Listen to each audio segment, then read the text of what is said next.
Bonjour, nous sommes le jeudi 5 mai 2022 avec une météo qui semble très bonne puisque en fait, bon, on a juste des éclaircies, sans plus, qui ciel est couvert. En tout cas, la température est très bonne. Notamment, nous avons connu une très bonne température au courant de la journée d'hier. C'était vraiment excellent. Et je veux dire, les services météorologiques annoncent voilà, encore des améliorations encore euh, plus bénéfiques dans les jours qui viennent, puisqu'ils annoncent une température de 25 degrés. Je ne sais pas quand, mais en tout cas, bon, c'est ce qu'ils annoncent.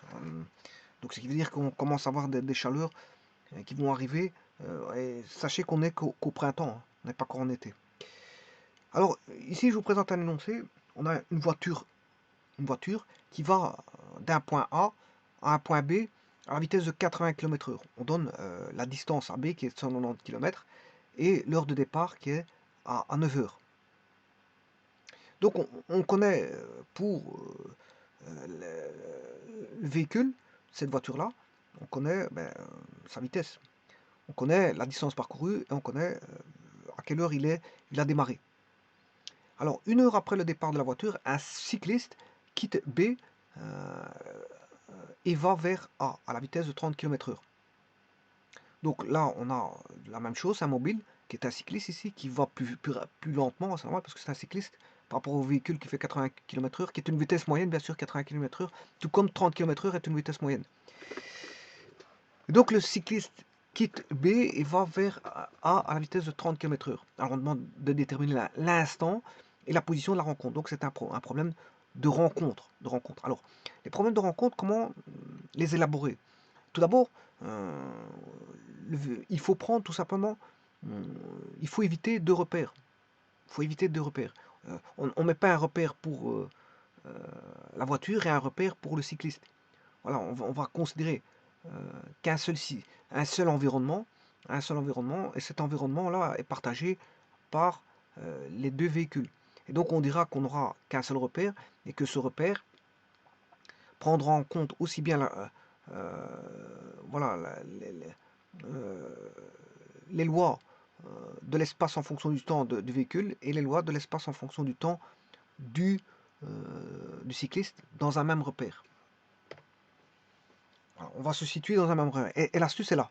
Et quand on demande de déterminer l'instant et la position de la rencontre, ben, c'est tout simplement un problème voilà, euh, de, de, de, de mise en équation de la position en fonction du temps de chacun et bien sûr de résoudre le système, d'égaler à quel moment ils ont les mêmes positions. Donc on aura l'équation, la résolution d'une équation.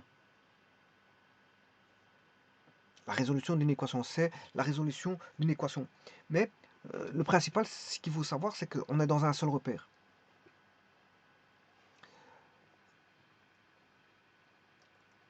Alors, c'est un problème, comme j'ai dit, de vitesse. On demande quand est-ce que les positions de rencontre. Alors pour ça, on sait bien qu'on a affaire dans le système, notre système d'études, et qu'on possède une trajectoire. Dans cette trajectoire, bien sûr, les mobiles, comme ils sont mobiles, ben, ils vont parcourir voilà, pendant un certain temps leur trajectoire, et donc ils vont être animés dans ce système d'une vitesse. Et donc ce qu'on montre, c'est un problème de rencontre. Alors éviter de faire ce qu'il ne faut pas faire, ce que certaines personnes pourraient faire, c'est de mettre deux repères. Un pour pour le véhicule et un pour le cycliste. Or, il faut éviter ça, justement, c'est l'erreur à ne pas faire. Donc, l'erreur à ne pas faire, c'est de créer deux repères. Ça, c'est l'erreur à ne pas faire. Et donc, là, c'est pas tout le temps en cinématique. Bon, vous aurez compris que c'est la cinématique, hein. Bon, voilà, c'est l'étude des mouvements en fonction du temps. Donc, c'est de mobile, bien sûr. Donc, c'est de la cinématique. Mais c'est un problème juste de rencontre. Et les rencontres, ce sont soit des systèmes d'équations, soit des équations tout court. Alors vous verrez quand est-ce qu'on aura des systèmes. Ici, bon, on n'a pas besoin d'un système parce que vous verrez que les équations sont simples. Alors pourquoi les équations sont simples? Parce qu'on a tout simplement, justement, une loi simple qui est un MRU. C'est un MRU. Et ce MRU, ben, il faut savoir ce que c'est qu'un MRU à la base. Un MRU, c'est un mouvement rectiligne uniforme. Donc, c'est-à-dire que bon, on a une trajectoire, on appelle mouvement rectiligne uniforme, un mouvement dont la trajectoire est une droite. La trajectoire est une droite. Et pour lequel, bien sûr, la vitesse est constante. Alors, pour ça, la loi, comment va-t-elle se créer? Eh bien, je dois positionner ce qu'on appelle une direction, qui est delta. Alors, par rapport à cette direction delta, je fais une parallèle à cette direction, peu importe où, on s'en fout, parce que ça va être là, c'est là où il y aura bien sûr la trajectoire du véhicule. Hein. Voilà, la trajectoire du véhicule. Là, je crée un axe x', qui est la trajectoire du mobile, comme elle est rectiligne, mais c'est une droite, bien sûr. Donc, le véhicule va avoir la trajectoire x'. En noir, hein, c'est x' en noir et x en noir. Ensuite, je trace cette droite x'. J'y fixe une origine quelconque sur cet axe x'. Bon, peu importe où je situe mon origine. Ayant fixé mon origine O, je place un vecteur de base i. Alors pourquoi un vecteur de base? Parce que je veux manipuler des vecteurs. Alors à partir de là, ben, je peux définir le vecteur OM de t qui est égal à la position x de t fois i. Alors ne pas oublier fois i parce qu'on a fait un vecteur. Ce qui veut dire que le vecteur Vm vaudra dériver du vecteur OM de t par rapport au temps, qui est égal à dx de t sur dt fois i. Et bien sûr, si vous le voulez, ça c'est des vectoriels. Hein. Tout ça c'est vectoriel, vous avez compris. Il ne faut pas oublier le i là-bas de dxt sur dt parce que tout ça c'est vectoriel. Voilà. Bon, et alors si vous voulez la norme, ben, vous allez chercher la norme. Voilà. Alors n'oubliez pas de mettre un chrono. Bon, et si je prends le chrono en t0, ben, j'aurai t0 égale 0. Si je fixe le chrono en 0. Si le point de départ, c'est le temps t égale 0. Ben, c'est t0 égale 0. Voilà. Donc là, je vais fixer, le mobile va partir de A et il va aller en B, à une position B, là où se trouve le, le cycliste, et le cycliste est à 190 km. Alors on aura un vecteur Vm et un vecteur Vc. Voilà, et le vecteur Vc est en sens opposé au vecteur I. Donc il sera négatif. Alors que le vecteur Vm, il est dans le même sens que I. Alors, ce que je vous disais tout à l'heure, la trajectoire, bien sûr, enfin la direction, elle est là. Hein. J'ai créé mon axe x', x. Voilà, à partir de là, ben, je peux mettre. J'ai qu'un seul repère, comme je vous ai dit. On se pose la question, où vont-ils se rencontrer? La rencontre. Où et quand? Où et quand? Donc le M0, c'est la position du mobile à l'instant t égale 0. Et M de t, c'est la position du mobile à un instant t. Donc ici, je peux écrire DOM de t est égal à dxt sur dt fois i est égal à Vm, norme de Vm est égal à Vm. Donc, le M de t, c'est la position du mobile à un instant quelconque. Ça peut être ici, là, bon. C'est la loi, en fait, j'aurai la loi. Alors, comment trouver la loi? Bon, alors le M0, c'est quand il débute en 0. M0, ici, dans ce cas-ci, M0, il commence c'est au temps T0, on aura M0. Et donc, je pourrais écrire que la norme de OM0, sa norme, est égale à x0.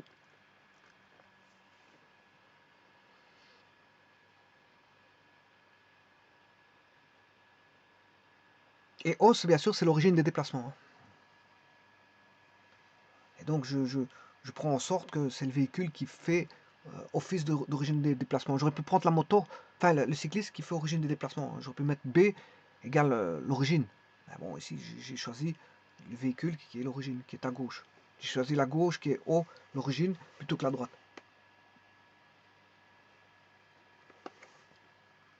Alors, la loi, comment va s'inscrire la loi? Ben, la loi, c'est Vm égale dx. Ça, c'est là en norme, hein.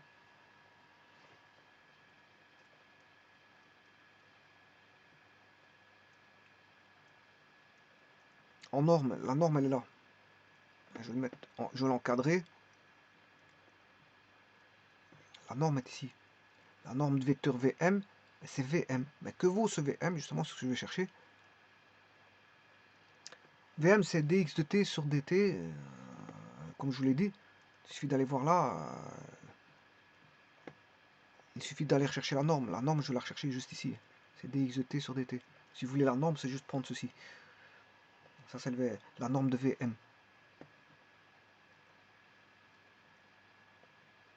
Et donc, c'est dx de t sur dt. C'est une constante qui vaut, bien sûr, que j'appelle V0. Là, je vais chercher l'intégrale de dx. Il n'y a pas plus simple que ça. Comme intégrale, c'est x, que je vais remplacer par les bornes x et x0. Donc, on aura x moins x0. Autant x0 correspond t0, autant... Enfin, à la position x0 correspond t0, et à la position x correspond le temps t. Voilà, donc là, d'un côté, je fais l'intégrale par rapport à la variable x, et de l'autre côté, par rapport à la variable t. Donc v0 étant une constante, il sort du signe intégral, donc l'intégrale de dt, c'est t. Donc, mais comme je remplace par les bornes t et t0, on aura t moins t0, on aura v0, t moins t0. Donc ce qu'on aura, on aura égal, bien sûr, on aura ceci. Donc je peux écrire ceci. Et voilà, ça c'est la loi. La loi, elle est là. Ça, c'est la loi. Et donc, je vais écrire les deux lois en fonction de ça. La loi de l'espace en fonction du temps, c'est ceci. Pour un MRU.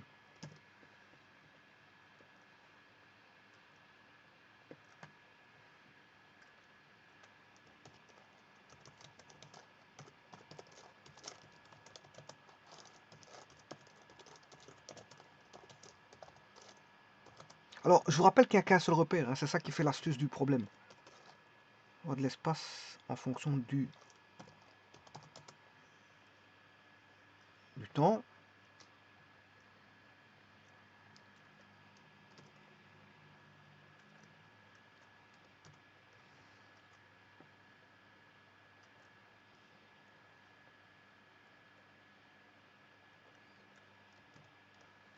Voilà, et la loi, elle est là. Ça, c'est la loi du MRU de l'espace en fonction du temps. Alors maintenant, on a un seul repère, je vous l'ai dit. Hein. On n'a qu'un seul repère. Il faut harmoniser l'équation en fonction d'un seul repère.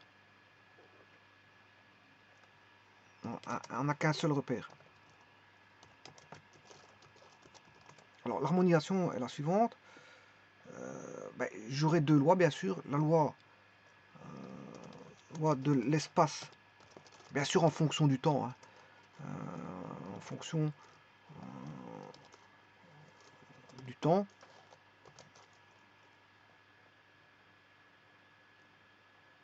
L'un pour le cycliste, l'un pour le, comment on appelle ça, le véhicule, et l'autre pour le cycliste.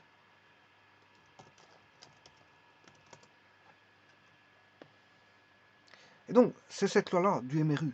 Donc, quand il y a un mouvement de trajectoire, alors bien sûr, la trajectoire est rectiligne ici. Hein, parce que si elle n'était pas rectiligne, on serait dans un plan ou dans l'espace. Alors, si on est dans le plan, on a une composante en X et en Y. Et si on est dans l'espace, on a une composante en X, Y, Z.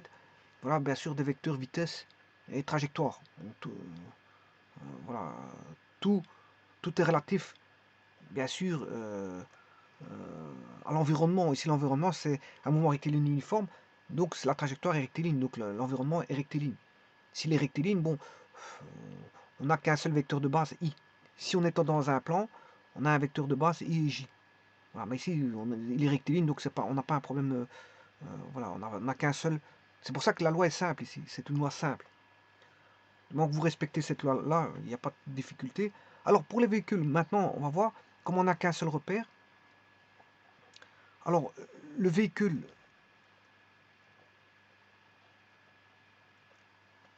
ben, autant t égale 0, t égale 0, ça fait 0 pour le véhicule. On débute le chrono en 0.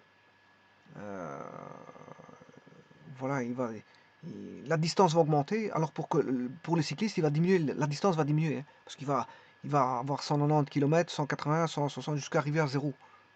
Parce qu'il va de B vers A. Il fait le sens contraire.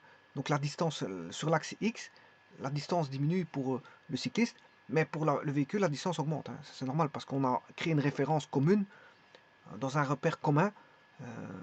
Donc fatalement, s'il y en a un qui augmente, l'autre il diminue. C'est comme ça. C'est le repère qui fait ça. C'est le repère qui fait ça. Bon, maintenant, si on avait deux repères distincts, ils ont deux repères qui n'ont rien à voir l'un avec l'autre, hein. Ils vont augmenter tous les deux, parce que voilà, si c'est loin de l'origine, ils vont augmenter tous les deux. Alors qu'ici, il y en a un qui augmente et l'autre qui diminue, puisqu'on a un repère commun avec une origine commune. Voilà. Et là, ça permet de dire que la vitesse du cycliste est en sens contraire de voilà, de la trajectoire, donc du vecteur de base I. Parce que vecteur de base I, c'est le vecteur d'orientation de la trajectoire. Donc, ce qu'on sait, c'est que ici, la voiture va de A vers B à la vitesse de 80 km/h. Donc, je vais harmoniser les vitesses sous la même unité, puisque je vais avoir une équation. Du moment que j'ai des mêmes unités à droite et à gauche, j'harmonise, il n'y a pas de problème. Le problème devient simple. Je n'ai pas à mettre des mètres par seconde, parce que j'aurai des km/h d'un côté, des km/h de l'autre, donc il n'y a pas de problème pour ça. Alors, la loi de l'espace en fonction du temps, il est très simple ici, puisqu'en fait, en t égale 0 pour le véhicule, ben, t égale 0, ben, il démarre en 0. Donc, et la vitesse est constante, il vaut toujours 80 km/h, bien sûr, et AB vaut, la distance AB vaut 190 km. Donc, ce qui veut dire que la loi de l'espace ici, que vaut la loi de l'espace en fonction du temps?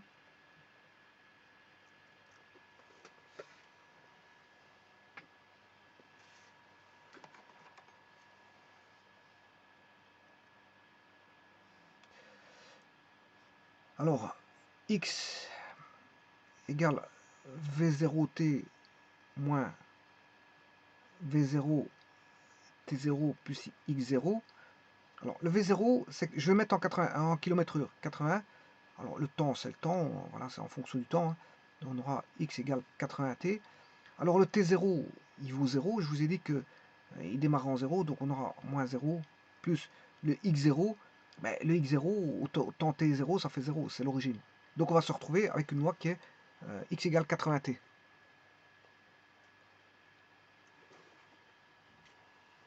X égale 80t. Donc assez simple. C'est une loi assez simple, mais plus simple que ça, il n'y a pas. Donc qui est une droite, hein. C'est une droite. C'est l'équation d'une droite.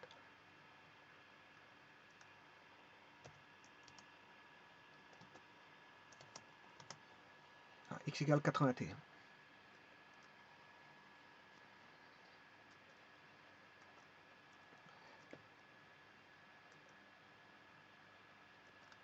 X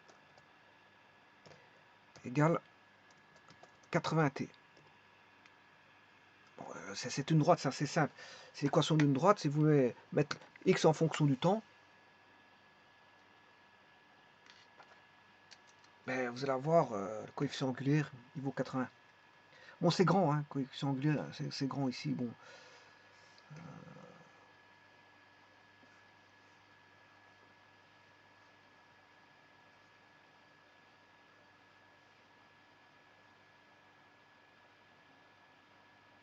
complètement loupé mon truc. Ça, c'est le temps. Ça, c'est x. Et le coefficient angulaire ici vaut 80. Donc pour 1, vous montez de 80. Bon. Bon, bien sûr, vous aurez compris que c'est pas adapté. Le coefficient angulaire il est trop grand, hein. On est proche de l'axe des X. Hein. Bon, voilà, il est proche de l'axe des X.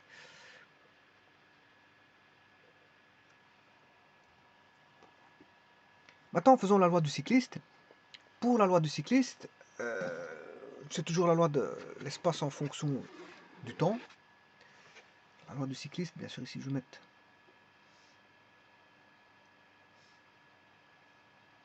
deux petits points. Alors, le X égale V0T, ben, le V0, le cycliste, lui, il va à 30 km. Hein. Il va à 30 km/h. Ouais. Et il quitte B. B est à 190 km. Il quitte B. B est à 190 km voilà, de l'origine. Hein. Donc, ce qui veut dire que on aura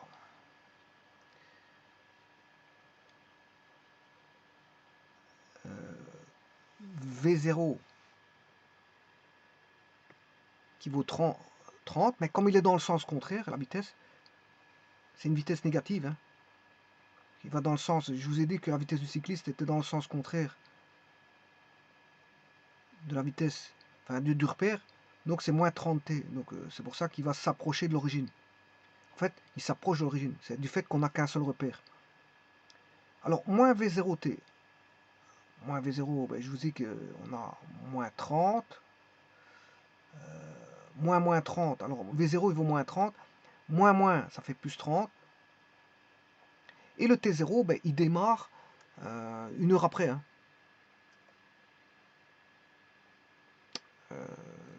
Là, il va à la vitesse de 30 km/h. Voilà, une heure après le départ de la voiture, qui constitue la référence. La voiture, c'est la référence du chrono, c'est t égale 0. Donc, une heure après, comme je travaille en km/h et donc je vais mettre des heures, donc ici c'est 30 fois 1. Voilà. Alors, le X0, ben, lui, il est à 190 km plus loin par rapport à l'origine. Et donc, ça, c'est la loi du cycliste. Moins 30t plus... alors, je peux faire un calcul, puisque une fois 30, ça fait 30. Plus 190, ça fait 220. Donc, je peux réunir... Donc, la loi, c'est ici, c'est tout simplement plus 220.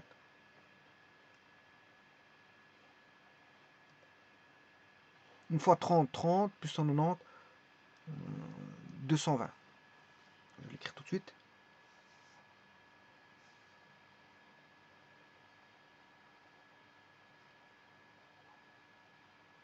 Et là, on a deux équations et on demande le x commun. Le x commun parce que c'est un problème, comme je vous ai dit,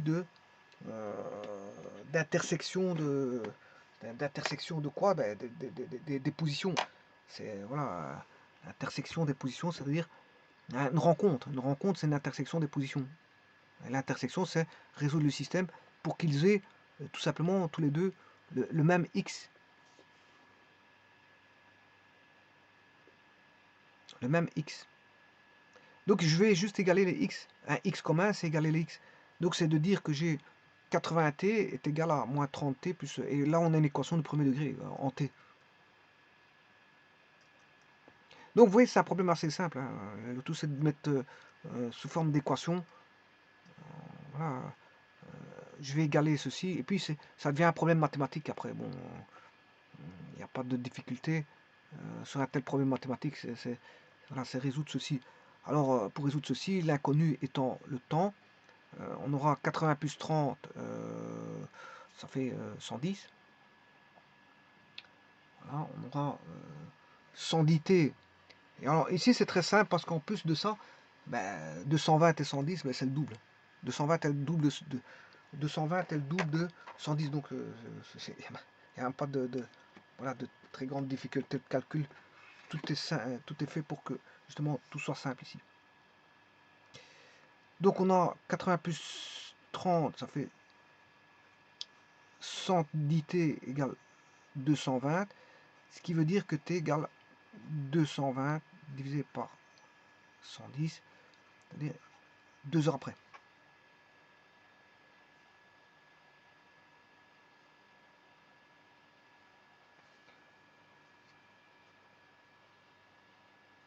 Voilà, donc ils vont se réunir 2 heures après. Maintenant, le tout c'est de trouver la position. Ben, je peux remplacer soit dans l'équation numéro 1, c'est-à-dire celle du vélo, ou soit euh, du véhicule.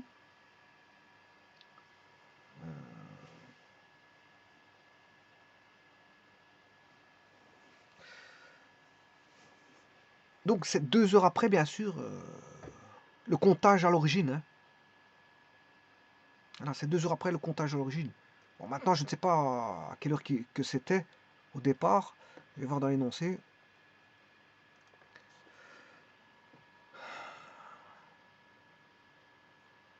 Voilà, l'heure de départ est à 9 heures. Bon, comme ils se rencontrent 2 heures après, ben, il sera 11 heures. Ils vont se rencontrer à 11 heures. La rencontre se fait au niveau de l'horloge. Ben, ils sont partis à l'heure de 9 heures. Voilà. 2 heures après, ils se rencontrent. Ben, voilà, c'est à 11 heures. Donc, il s'est écoulé sur l'horloge 2 heures.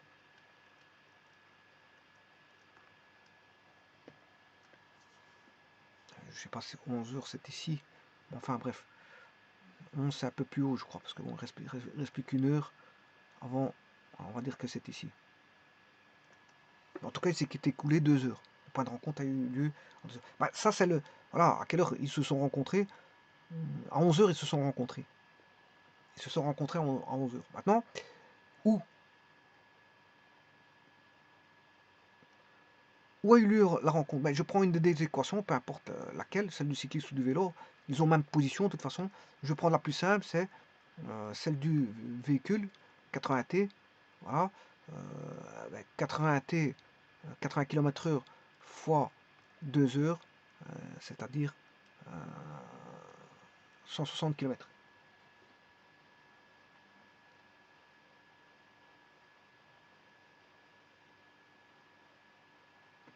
C'est-à-dire à 160 km. Donc, le véhicule, bon, il a dû faire 160 km pour rencontrer. Alors que l'autre, il n'a fait que. Je prends la machine.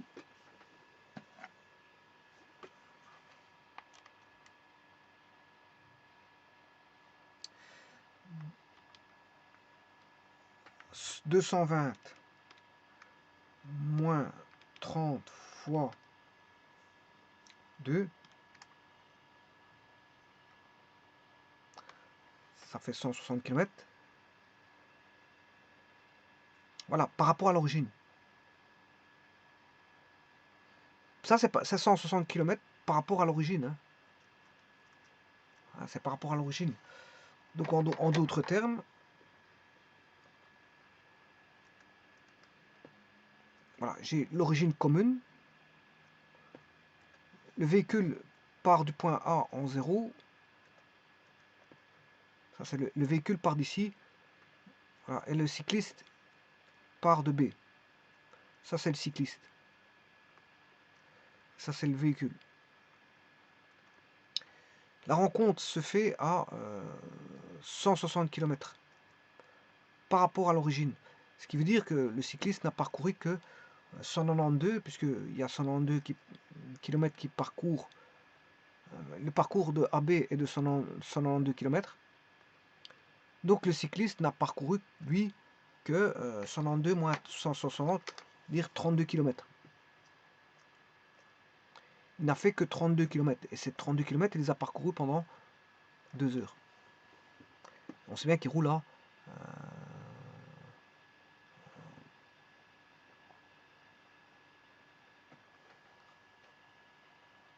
30 km/h.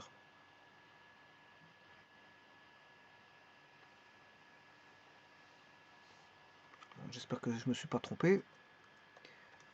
Le véhicule va bien à 80 km/h. 2 heures après, ça fait bien 160. Hein. 80 x 2, ça fait bien 160. 160 km. Donc, ce qui veut dire que si je fais 192 moins 160 qui fait 32 km.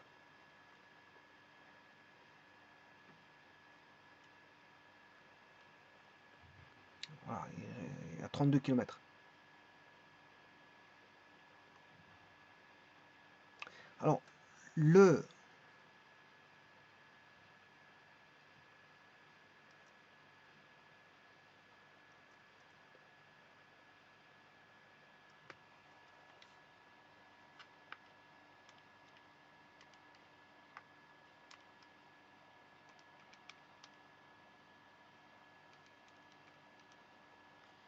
ça fait bien 160, 220 moins 220 moins 60, ça fait bien 160 km.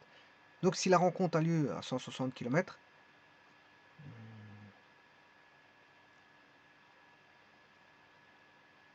il a parcouru 32 km.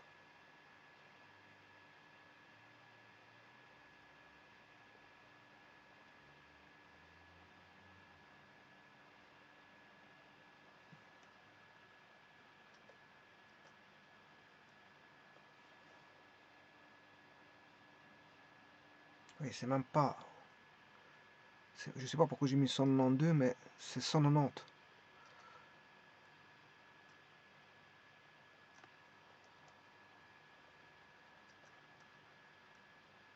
Donc, ça veut dire que là, il a parcouru 30 km.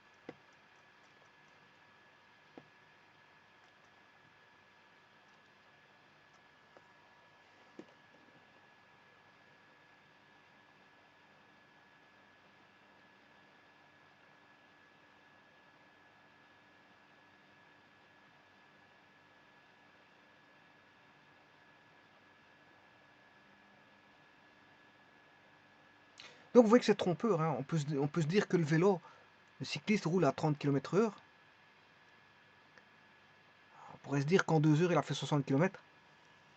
Mais c'est pas ça, on voit pas ça comme ça. Hein.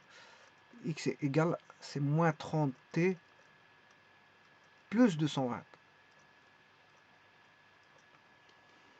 Et donc si la rencontre se fait à 160 km, ben, 160 moins 190, ben, il reste 30 km. Il a parcouru que 30 km.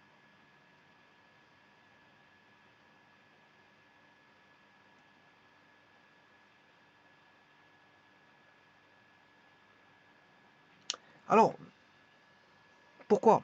Ben, vous aurez compris qu'il y a une raison à ça. Donc le véhicule va à 80 km/h. Ben, c'est parce qu'en fait, le vélo il est parti 1 heure après. Il y a un décalage d'1 heure. Hein. Le vélo est parti 1 heure après. Et 1 heure après, il est repris dans le 220. Donc quand on dit 2 heures, bien sûr, le cycliste n'a roulé qu'1 heure. La rencontre a lieu 2 heures après. 2 heures après que le véhicule soit parti. Le véhicule est parti à 9 heures. Voilà, il est parti à 9 heures le véhicule. Donc la rencontre a lieu 2 heures après. Mais n'oubliez pas qu'il y a eu un retard de B. B, il est parti 1 heure après. 1 heure après que le véhicule là A soit parti. Donc c'est normal que, comme il roule à 30 km/h, en 2 heures, il ne saura pas faire. La rencontre a lieu après 2 heures du départ. Ça, c'est 2 heures après le départ du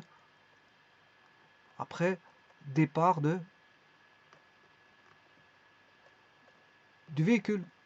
Parce que là, il y a un retard. Hein. Le B, ça, c'est 1 heure après. Ben, B, 1 heure après A, par B. Donc, il faut prendre en considération ce retard. Et ce retard, il est où? Dans l'équation, mais il est pris en charge par le... Voilà, ceci est un retard. Ici, on a la considération d'un retard.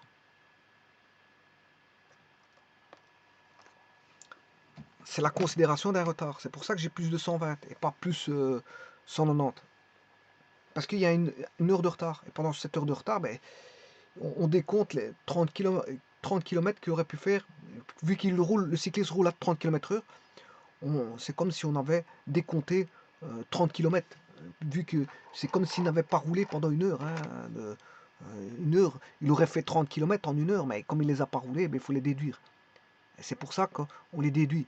Et donc c'est pour ça qu'on fait 190, qui est le trajet, plus un trajet de retard, un trajet de retard qu'on vient accumuler, on va dire virtuellement, il n'y a pas, il y a pas 220 km, hein, il y a 190 plus un retard on lui met une trajectoire de retard. On lui met une trajectoire de retard.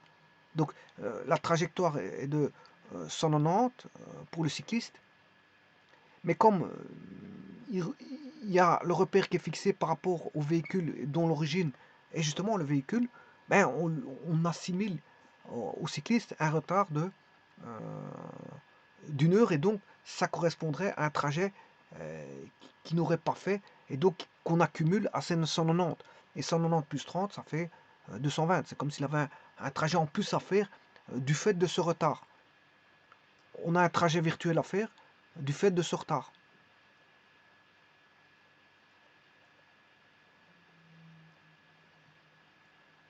Donc il y a un trajet virtuel en fonction de ce retard. Et ce trajet virtuel, il est là. Ceci constitue un trajet virtuel supplémentaire à faire, trajet virtuel dû au retard par rapport, bien sûr, c'est toujours par rapport à quelque chose, rapport au véhicule qui débute à l'origine.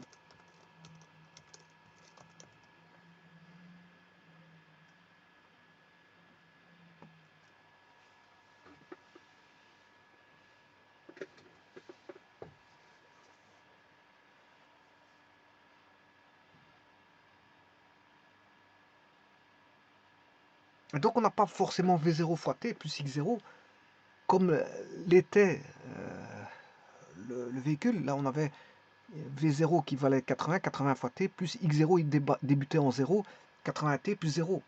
Voilà, ici on a moins 30T plus 190 plus 30, puisqu'on décale d'une heure le début du départ du cycliste, et donc c'est comme s'il n'avait pas roulé, c'est comme s'il avait roulé 30 km, mais il ne les a pas fait, donc il faut accumuler ça par rapport à l'autre véhicule dont le point de départ est à l'origine. Donc on fait 30 plus 190, ça fait 220. Or le trajet AB il ne fait pas 220. Hein.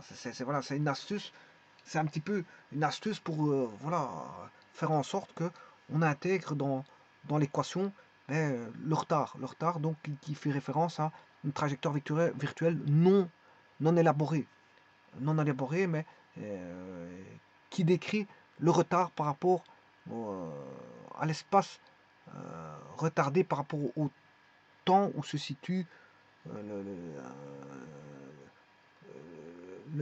voilà, le point de départ de démarrage du cycliste par rapport au temps du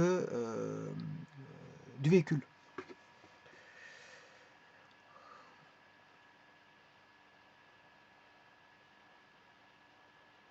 Donc il débute à 9 heures le trajet, le point de rencontre a lieu à 2 heures après. Voilà, donc il a roulé que 30 km. Le cycliste n'a roulé que 30 km. 2 heures après, parce qu'il a démarré une heure après.